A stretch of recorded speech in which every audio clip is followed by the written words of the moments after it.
And, Mr. Secretary, you have fired a number of general and flag officers, and you clearly have the authority to do that, but there was no cause given, and it's also deeply concerning it's taking a long time to appoint successors. I understand that today you announced that the nominee for CNO will be Admiral Darrell Caudle. Is that right? Yes, sir. Well, we still have many of these positions open, including the U.S. Cyber Command, which is absolutely critical. Do you believe that these lack of nominated leaders are affecting our warfighting abilities? Sir, I believe we all serve at the pleasure of the President. And in every single position, we're looking for the right man or woman to fill that role to execute on behalf of the missions of this department. And we're doing it expeditiously in every case. Again, do you have any anticipation of when we'll receive the nominee for Cyber Command? Sir, as I mentioned before, we have a very capable deputy at Cyber Command who has taken the helm. So it's not as if it's without leadership, very much so. But we are, as recently as yesterday, had a high-level discussion of exactly what that will be. Mr. Secretary, in your opening statement, you stated, at the Department of Defense, we are sweeping away distraction to focus on our core mission of warfighting. However, since your confirmation, your office has been consumed by high turnover and disarray. At least 3 senior aides were fired and subsequently investigated for leaks, alleged leaks to the press. Your first chief of staff has since left his position, and to the best of my knowledge, that position is vacant. The Inspector General is reviewing your use of Signal app to send sensitive information pertaining to military operations in Yemen, not only to senior government officials, but to your wife, your brother, and your personal lawyer.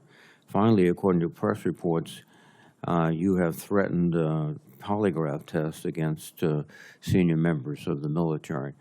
As I said in my opening statement, this is a dangerous world. You know that. And this turmoil in your own office is not contributing, I think, to the clarity and thoughtfulness and decisiveness necessary.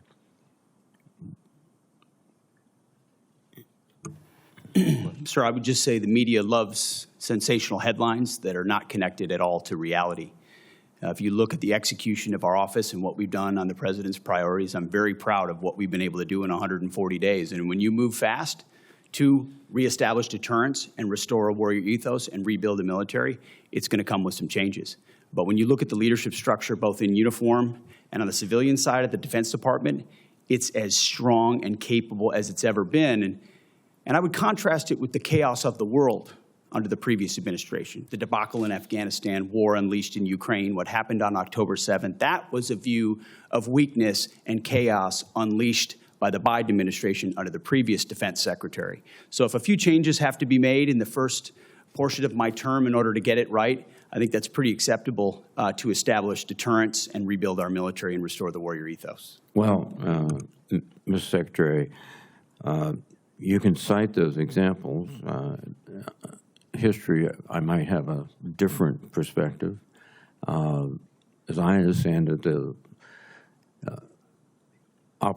direction to leave Afghanistan was an agreement with President Trump in Doha, which left our forces in a very precarious position since they were there for a year and they had to come out. And Taliban knew that, and they were going after them. But let me move on to another issue, which is 30 seconds. 35. We have had detainees in Guantanamo, and we have used military flights to get them there. The problem, I think, is that some of these military flights have not contained DHS agents on it. And so, in effect, the military becomes not just the custodial agents, they're also the control agents. And that would seem to me a violation of military procedures. Is that practice continuing? Senator, every aspect of that mission is in coordination with DHS and with DHS officials. So there are no flights with airmen only on board? Not that I'm aware of, sir. Thank you.